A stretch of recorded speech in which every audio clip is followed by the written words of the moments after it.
오늘의 말씀의 제목은 내가 어디로 가든지 하나님이 함께 하신다 하는 뜻으로 함께 은혜를 나누기를 원합니다. 오늘의 주인공은 모세의 시종이었던 여호수아입니다. 모세가 죽고 난 다음에 이스라엘 백성을 가나안 땅으로 인도하는 대업을 이어받았습니다. 생각해보지 않았던 일입니다. 어떤 나라든 어떤 민족이든 리더십이 교체하게 될 때에는 백성도 마찬가지고 당사자들도 두려움에 사로잡힐 수밖에 없는 것입니다.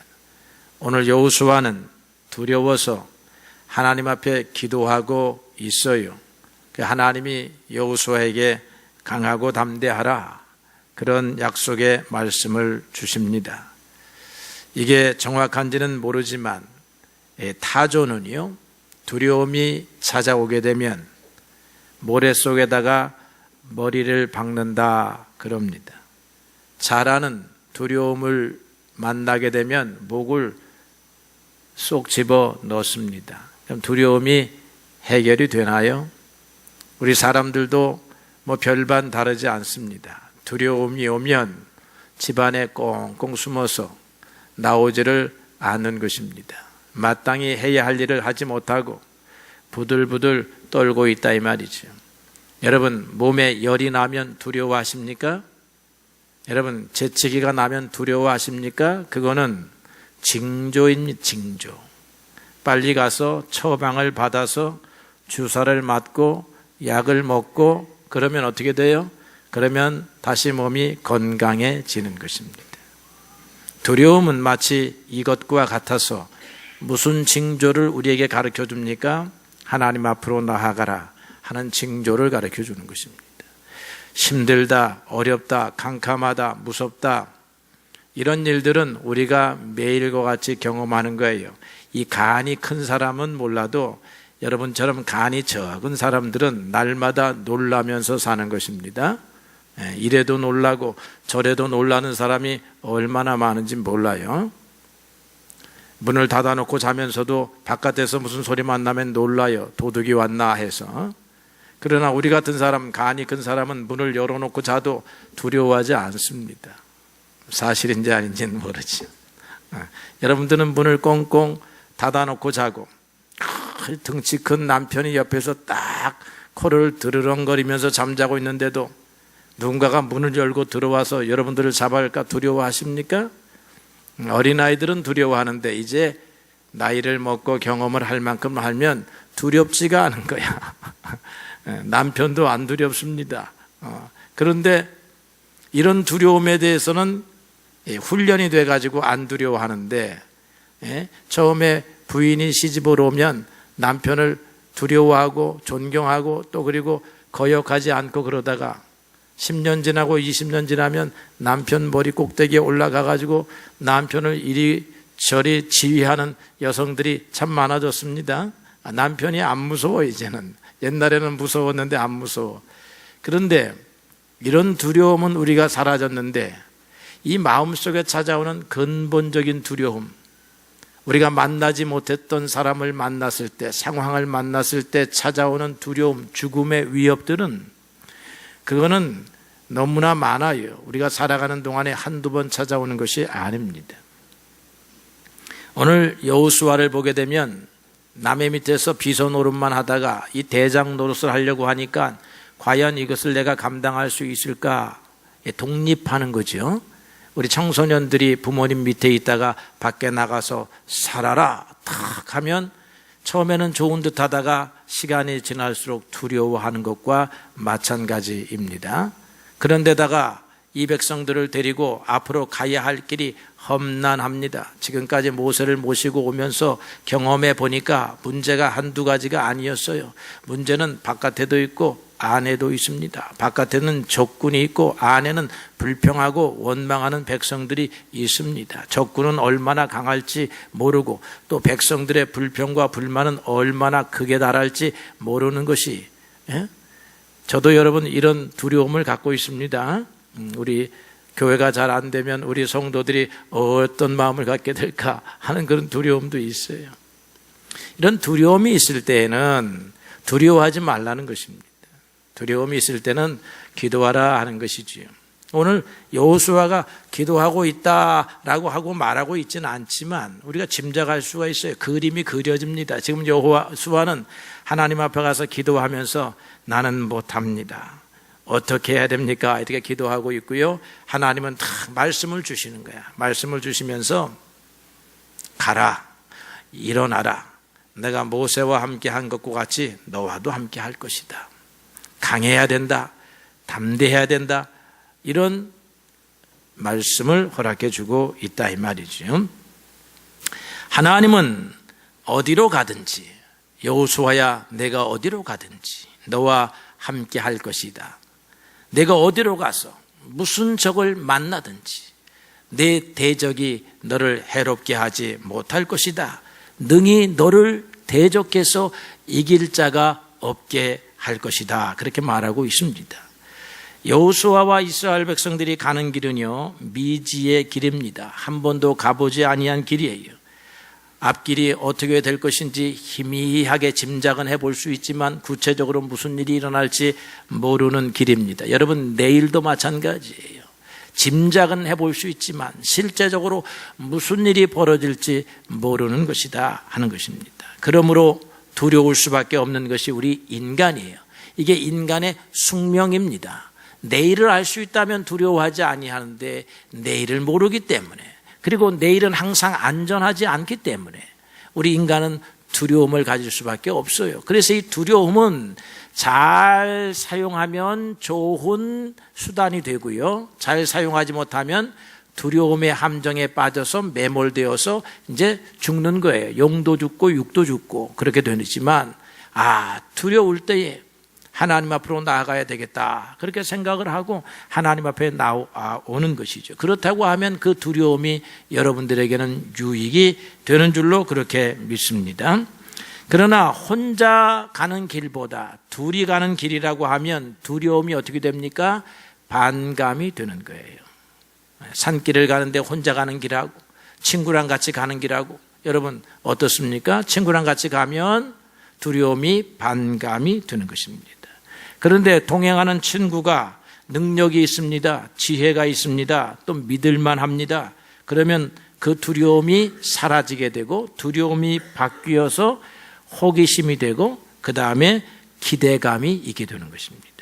이 밤길을 가서 우리가 도착하려고 하는 곳에는 무슨 신나는 일이 벌어질 수 있을까 하는 거죠.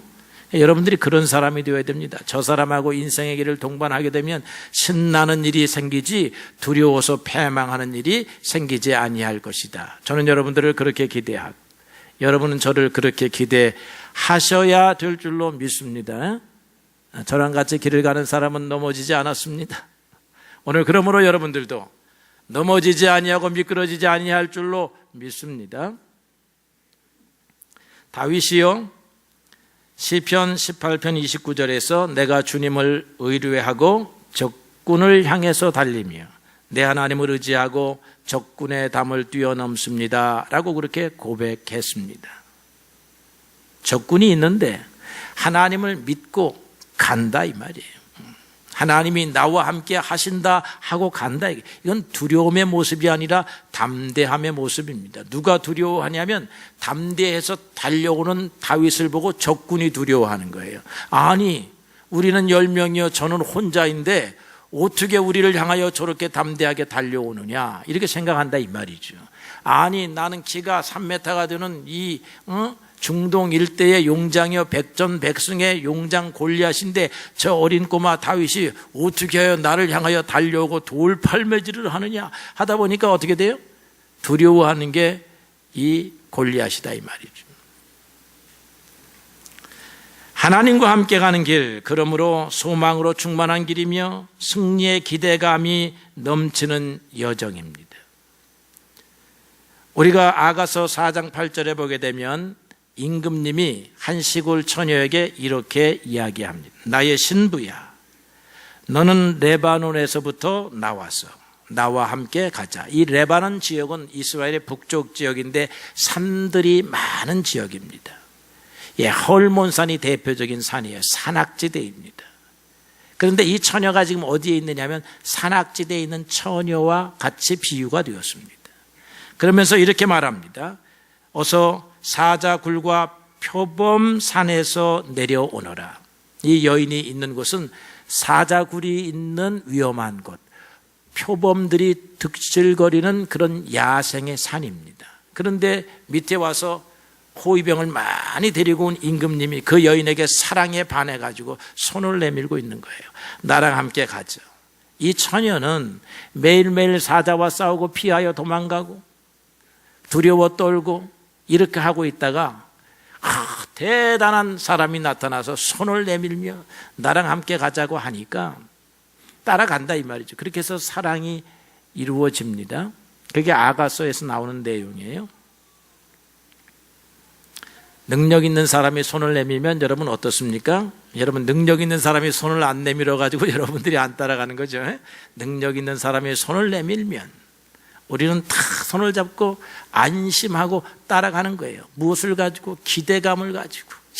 저기에는 어떤 놀라운 일이 벌어질까 생각하는 거예요. 하나님을 따라가는 사람들이 이런 사람들이라는 거예요. 하나님은 만군의 하나님이시여 만왕의 왕이시니까 하나님이 여러분들을 향하여 손을 내밀고 있지요. 나와 함께 가자 이렇게 하는 것입니다. 그러므로 하나님의 백성들은 하나님의 동행하심을 믿어야 하는 것입니다. 아브라함이 고향 땅을 떠날 때 혼자 떠난 것이 아닙니다. 75세의 나이에 농토 터전 다 버려두고 양떼 소떼 얼마 일부를 데리고 떠나요. 유랑의 길을 떠납니다. 떠나는데 그냥 갑니까? 그냥 가면 어떻게 돼요? 실패하는 거예요. 그런데 창세기 12장 4절에 보니까 여호와를 따라 그렇게 말하고 있습니다. 야곱은 형의 분노를 피해서 고향 땅을 떠나 메소포타미아 북방의 길을 향하여 갑니다. 두려워합니다. 그런데 하나님께서 야곱에게 나타나십니다. 야곱에게 말하기를 내가 너와 함께 있어. 내가 어디로 가든지 너를 지키며 너를 이끌어 이 땅으로 다시 돌아오게 하리라. 그렇게 약속을 하십니다. 그 이후로 야곱의 발걸음은 달라졌습니다. 그 걸음은 이제 승리의 걸음이요 행진하는 걸음입니다. 기대의 걸음이에요. 하나님이 나와 함께 하신다. 그렇게 함으로써 하나님이 함께 하시는 일생을 보내게 되어 이러한 신앙이 누구에게 가르쳐집니까? 요셉에게 가르쳐지는 것입니다. 요셉이 그래서 미디안의 방백들에게 미디안의 상인들에게 손발이 묶여가지고 애굽 땅으로 갈 때에 아버지가 평소에 하던 말씀이 머릿속에서 가슴속에서 생생하게 들려오는 경험을 한 것입니다. 야곱아 내가 너와 함께 하리라 그렇게 하신 그 말씀. 아들들아 내가 이런 어려움을 당하고 이런 역경의 길을 건너갔는데 하나님이 그때 나와서 함께 하시겠다고 약속하셨는데 하나님이 그 약속대로 나를 여기까지 인도하여 왔다라고 하는 이 말씀, 이 신앙의 말씀을 마음속에 한 자도 빼뜨리지 아니하고 받아들인 이가 요셉이었다는 것입니다. 그래서 요셉의 애굽으로 가는 길, 애굽에서의 여정은 험난하고 힘든 길이었지만 이 가슴 속에 희망을 잃어본 적이 없었어요. 왜 요셉이 그랬을까? 이거 부모의 교육입니다. 그래서 신앙이라고 할 수는 계승되는 거예요. 아브라함의 신앙이 이삭에게로, 이삭의 신앙이 야곱에게로, 야곱의 신앙이 요셉에게로 계승이 되는 거예요. 뭐가 계승이 됩니까? 하나님이 나와 함께 하셨다라고 하는 사실이에요. 여러분들의 자녀를 놓고 하나님이 나의 인생의 여정 험한 길에 날마다 동행하셨다라고 가르칠 수 있다면 여러분들의 자녀들은 어떤 삶을 살아갑니까? 하나님의 동행하심을 믿고 살아가지. 링컨 대통령의 어머니가 일찍 죽게 돼요. 링컨이 8살인가 9살에 죽게 됩니다. 누가 걱정합니까? 어머니가 걱정을 해요. 혼자 남게 되는 링컨은 아직 어려서 걱정을 안 합니다. 걱정이 많은 어머니가 링컨의 손을 붙잡고 그렇게 이야기하죠. 유언을 합니다. 하나님을 따라가거라. 하나님이 너와 함께 하실 것이다. 하나님의 말씀을 읽어라. 비록 이 어미는 떠나도 하나님은 내 평생에 너와 함께 할 것이다. 이거 가르쳤더니 부모님이 있으면 자녀가 더 잘 되지요. 그런데 부모님이 없어도 하나님이 있으니까 자녀가 못 되지 않더라 이 말이에요. 그런데 신앙 없는 부모 있으면 자녀가 잘 안 돼요. 신앙 없는 부모가 가르치는 것이 세상 출세 방법만 가르치고 그냥 자녀들 잘 되려고 빌기는 비는데 욕심껏 빌다 보니까 자녀들이 스트레스를 받는다 이 말이에요. 신앙 있는 부모가 된 것을 자랑스럽게 생각하시기를 바랍니다. 그래서 하나님은 여호수아와 약속대로 동행을 하시지요. 그리고 할 일을 일일이 가르쳐 줍니다. 그리고 여호수아는 이 하나님의 지시사항을 일일이 들어요. 그래서 그들은 요단강을 건너가게 되고 여리고성을 돌파하게 되고 그렇게 해서 마침내 가나안 땅을 정복하게 되는 것입니다. 하나님께서는 여호수아에게 어디로 가든지 형통하게 하겠다라고 그렇게 약속하셨습니다. 이스라엘 백성은요, 가나안 땅으로 간다고 하는 목표만 있지 구체적으로 어떤 길을 택하여 가야 하는지는 알려지지 않았습니다. 어떤 길이 수월한 길인지도 알려지지 않았습니다.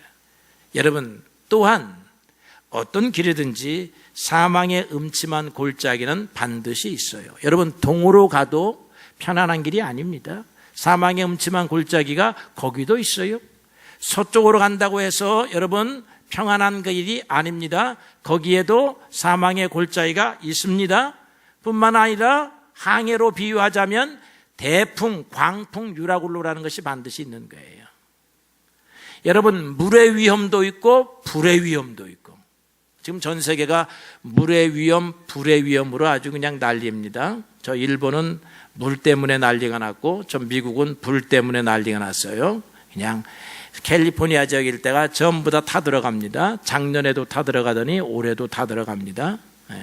물과 불의 위험은 우리 인간이 겪고 있는 모든 고난을 상징하는 용어가 될 정도입니다.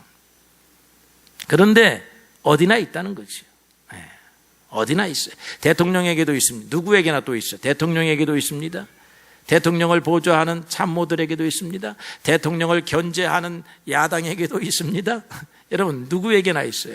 회장에게도 있습니다. 갑질하는 회장에게도 사망의 골짜기가 있어요. 갑질을 당하는 의뢰 사람들에게도 유라굴로 광풍이 있는 것입니다. 그래서 어느 길이 좋은 길이냐 하고 찾는 것이 세상 사람들이라고 하면 하나님이 어느 길을 가든지 나와 동행하여 주시옵소서 하고 기도하는 것이 믿음의 사람들입니다. 그러니까 믿음의 사람들의 생활 방식, 사고 방식이 다른 거예요. 하나님, 내가 가는 이 길이 어떤 길로 보여요? 이야, 험난한 산이 그냥 산으로 험난한 길로 그냥 계속되어 있지만 그러나 하나님이 함께 가시면 어떻게 돼요? 통과할 수 있다라고 믿는 것입니다. 이스라엘 백성들이 애굽에서 빠져나와 가지고 홍해를 건너서 호렙산에 이르른 다음에 거기에서 열하루 길을 걸어서 가나안 땅으로 올라와 가데스 바네아라고 하는 그런 중간 지점에 딱 서게 됩니다. 저 부산에서 출발했다라고 하면 대전쯤 와가지고 탁 있는 거예요. 이제 서울을 어디로 갈 것이냐라고 할 때 여러분 서울 어디로 가야 돼요? 저쪽 동해안을 돌아가지고 이렇게 춘천을 거쳐서 이렇게 서울 와야 됩니까? 대전에서? 아니면 대전에서 수원, 오산 수원 거쳐가지고 영등포 해가고 서울 와야 됩니까? 어디로 가야 돼요? 직선거리로 가야 될 거 아니에요? 이 가데스 바네아에서 이제 가나안 땅에 들어가는데 직선거리로 하나님께서 이제 올라가라고 명령을 하시는 거야. 그래서 이제 정탐꾼들을 보내봅니다. 정탐꾼들이 돌아와서 보고하는 것이 안 됩니다. 큰일 났습니다. 이 길로 갔다간 우리가 죽습니다. 야, 지키고 있는 사람들이 보통 사람들이 아닙니다. 그들은 장신이요, 거인이요, 우리는 메뚜기입니다. 가는 족족 지게 될 것이니까 돌아가야 됩니다. 아니, 가지를 말든지 왜 돌아를 갑니까? 안 가면 되는데. 이게 뭐냐면 하나님이 어디로 가든지 너로 형통하게 하고 어디로 가든지 너를 대적할 자가 없게 하겠다라고 했는데 딱 그 길을 가보니까 이 길은 나보다 센 사람들이 있다고 안 가는 거예요. 그리고 돌아갑니다. 돌아가다 보니까 요단강 동편 쪽으로 해서 돌아가요. 그래서 이쪽으로 가다 보니까 모압 족속 만나고 암몬 족속 만나고 뭐 이 족속 저 족속 만나가지고 40년 동안 방황하다가 뜻하지 아니한 필요 없는 전쟁하다가 이제 들어가게 되었다 이 말이죠. 가야 하는데, 어렵다 하더라도 하나님이 가라 하시면 가야 하는데, 어디로 가든지 형통하리라고 하는 말씀을 믿어야 하는데, 길 찾다가 찾은 길이 더 어려운 길, 더 방황하는 길을 찾았다 이 말이에요. 여러분, 길을 사람이 찾으면 안 돼요. 사람이 지혜로운 것 같은데 찾고 보니까 사망의 길을 찾고 말았다라고 하는 것이죠. 그래서 우리는 하나님의 길을 가야 된다. 하나님이 동행하시는 길을 가는 것이 중요하다. 인간의 눈으로 볼 때 어떤 길이 수월한 길인지, 어떤 길이 편안한 길인지, 어떤 길이 나에게 은혜가 되는지 이런 길이 아니고, 자기가 찾지 말고 하나님, 내가 어떤 길을 가더라도 하나님이 동행하시기를 원합니다. 그런 기도하면서 가야 됩니다. 요셉이요, 애굽으로 팔려갈 때 형통의 길에서 멀어졌다라고 생각할 수 있지 않겠습니까? 그런데 하나님은 애굽으로 가게 해서 형통하게 하셨다 이 말이죠. 형통하지 못한 길을 간 것 같은데 그 길이 형통의 길이 되었습니다. 예레미야서 2장에 보게 되면 예레미야가 예루살렘 성이 함락되는 것을 보고 이렇게 탄식을 합니다. 우리의 대적들이 노래한다는 거예요. 대적들이, 이스라엘의 대적들이 어떻게 노래하냐면, 우리가 바라던 그날이 바로 이날이로다 라고 이렇게 환호성을 저지르고 있는 거예요. 하나님, 우리의 대적들이 그렇게 환호성을 지르고 있습니다. 여러분들이 고난의 길을 가면 여러분의 대적들, 인생이 또 대적들이 반드시 있어. 아무리 착한 사람도 대적이 없는 게 아니에요. 선한 사람도 반드시 대적이 있어요. 여러분, 적대자들이 많다는 거 어떻게 보면 여러분들의 잘못도 일부 있지만 이 필연적인 적들이 많아요. 왜? 경쟁 사회이다 보니까 적들이 많습니다. 예루살렘의 적들이요, 예루살렘이 함락되는 것을 보고 그래, 이날을 기다렸다 이렇게 생각한다는 말이지. 그런데 요셉이 어디로 갑니까? 애굽으로 팔려가니까 요셉의 대적자들이 누굽니까? 그 당시 10명의 형들 아닙니까? 잘 됐다, 요셉의 인생은 끝이 났다, 그렇게 환호성을 질렀다는 것이죠. 그런데 요셉이 어떻게 돼요? 하나님의 은혜로 말미암아 그 길이 바뀌어서 형통의 길이 되었어요. 그러니까 요셉이 찬양할 수 있는 거예요. 바로 이날이로다, 이것이 하나님의 역사로다, 그렇게 말할 수 있다 이 말이죠. 다니엘이요, 이스라엘 땅에서도 형통할 수 있었습니다. 이스라엘에서 잘 공부해가지고 이스라엘의 장군이 되든지 이스라엘의 학사가 되든지 총리가 되든지 정치가가 되든지 할 수 있는데, 하나님은 다니엘을 바벨론으로 포로로 잡혀가게 해서 바벨론의 총리가 되게 하시더라. 이스라엘에서 형통하지 않게 하시고 포로로 잡혀간 그곳에서 형통하게 하셨으니 문제가 뭡니까? 장소가 문제가 아니라는 것입니다. 위치가 문제가 아니라는 것입니다. 길의 문제가 아니라는 것입니다. 하나님이 동행하시느냐 안 하느냐가 문제라는 것입니다. 하나님의 동행을 여러분들이 간구하셔야 된다라고 하는 거죠. 그런데 이와 같은 형통, 승리는 저절로 주어지느냐?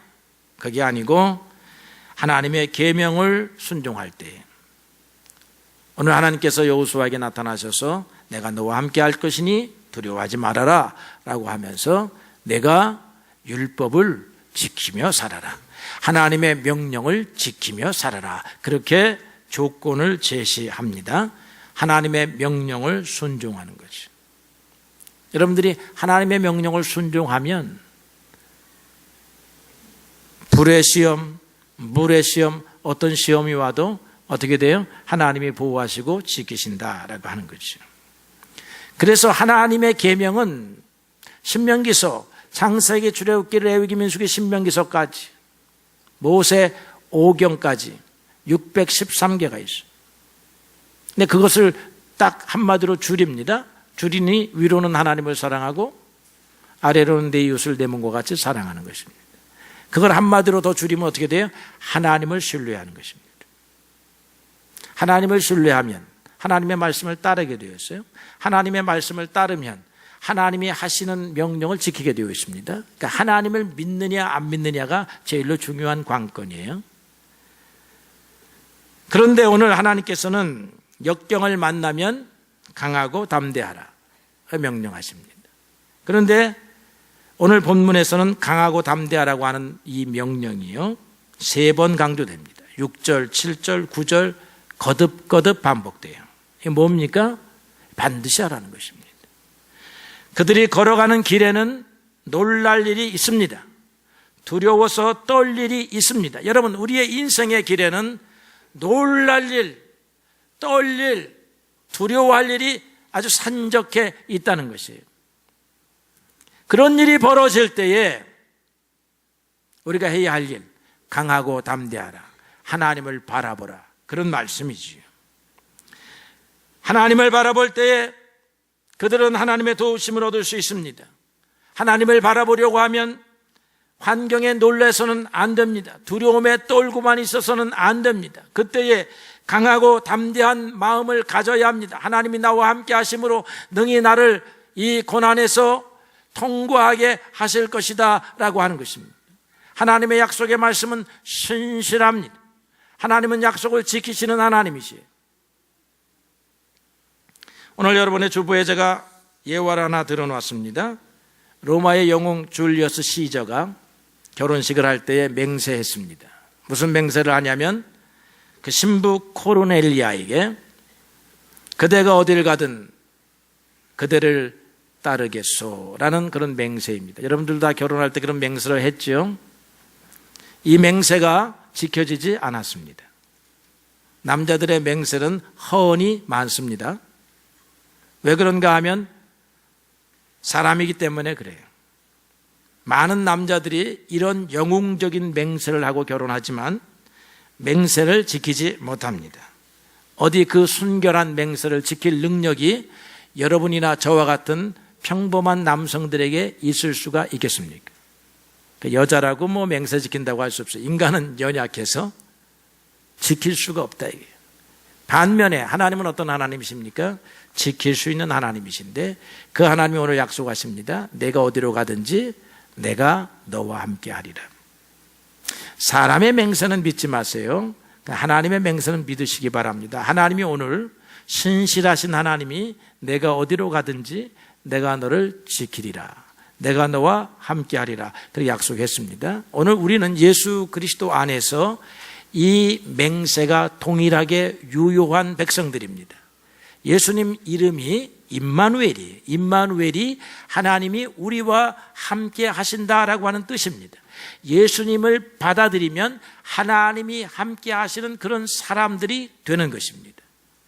예수님이 우리와 동행하시면, 하나님이 우리와 동행하시면 어떻게 됩니까? 물을 지나갈 수 있습니다. 불을 지나갈 수 있습니다. 물속에 들어가도 그 물속에 빠져나오지 못하는 일이 없습니다. 불 속에 들어가도 그 불로 인하여서 어떻게 됩니까? 옷이 살라지지 아니하고 머리카락도 살라지지 않습니다. 다니엘의 세 친구 사드락과 메섹과 아벳느고가 불 속에 들어갔는데 그곳에 누가 있었습니까? 하나님의 신이 함께 했습니다. 함께 한다는 거예요. 함께 하면 불을 이길 수 있는 것입니다. 다니엘이 사자굴 속에 들어갔는데 그곳에 다니엘만 들어간 것이 아니라 하나님이 함께 계셨습니다.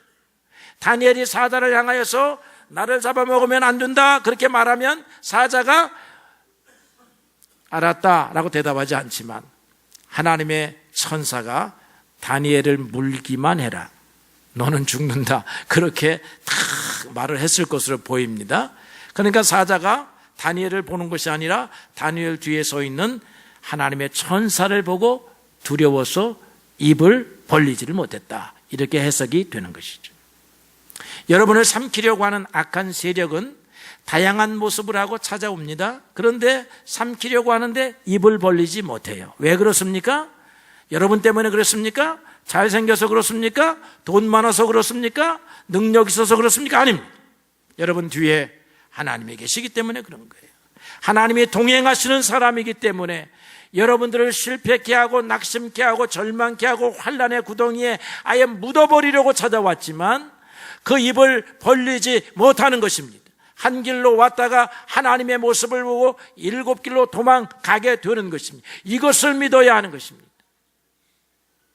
오늘 여호수아에게 하신 약속이 오늘 3000년이 지난 오늘 우리에게도 동일한 약속의 말씀입니다. 하나님이 우리에게 내가 너와 함께 할 것이므로 너는 강하고 담대하여 내 명령과 율법을 지키면서 살아라, 그렇게 하셨습니다. 하나님의 말씀을 지키며 살아가는 여러분들 되셔서 하나님이 동행하시는 삶을 살기를 주님의 이름으로 축복합니다.